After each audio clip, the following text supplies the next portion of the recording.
observations. And find out ko po yung inyong call. Sabi ko, sir, the call have ng suspension ng class observation.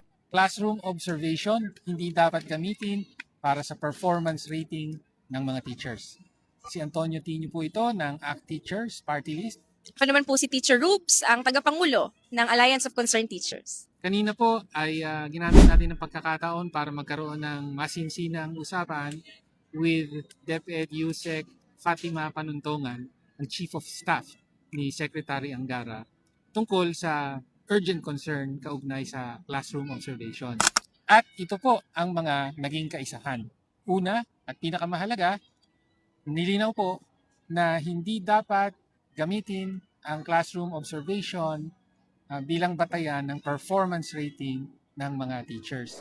Lalo ang pinaka-importante is dapat high-step. Okay. Hindi na nakabayad doon yung UI, promotion, etc. Mga technical assistance. Classroom observation ay tool for technical assistance para mabigyan ng positive feedback, constructive feedback ang mga teachers para mapaunlad ang kanilang pagtuturo.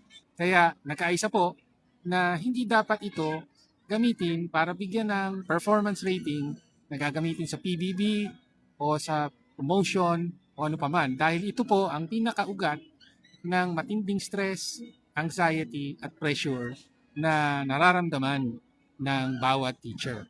Pinagkaisahan din natin na kung sakaling may classroom observation pa, dapat ay hindi ito full period, dapat ay 10 hanggang 15 minuto lamang, walkthrough, informal, upang maibsan ang stress at pressure sa ating mga guro. Hindi full period. Hindi full period.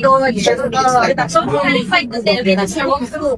At pangatlo, ay magkaroon ng konsiderasyon doon sa ating mga seasoned teachers, mga veterano na dapat ay hindi nakasama sa observation na ito dahil may napatunayan na sa tagal ng kanyang pagtuturo. Ito yung point na at wala na experience tayo. Sa years of service. Kailangan consider na kailangan no-observe parang bago. Pinaabot din po natin na dapat once and for all ay basura na ang sistema ng RPMS.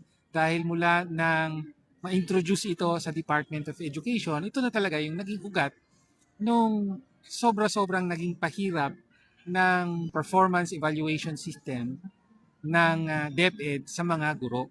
Kasama na dyan yung classroom observation. At syempre, yung posibilidad ng pagbabalik noong CBPAS, yung dating Performance Appraisal System for Teachers na para sa ating mga guro ay mas madali kumpara sa classroom observation tool na ginagamit sa kasalukuyan.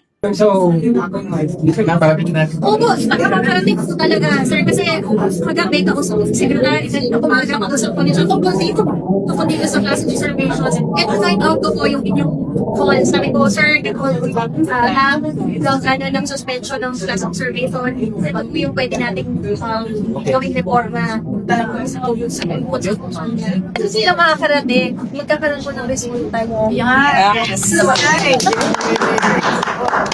Kaya tuloy-tuloy po nating tututukan ang issue na ito bilang pagpaparangal sa naging buhay at sakripisyo ni Teacher Agnes Buenaflor.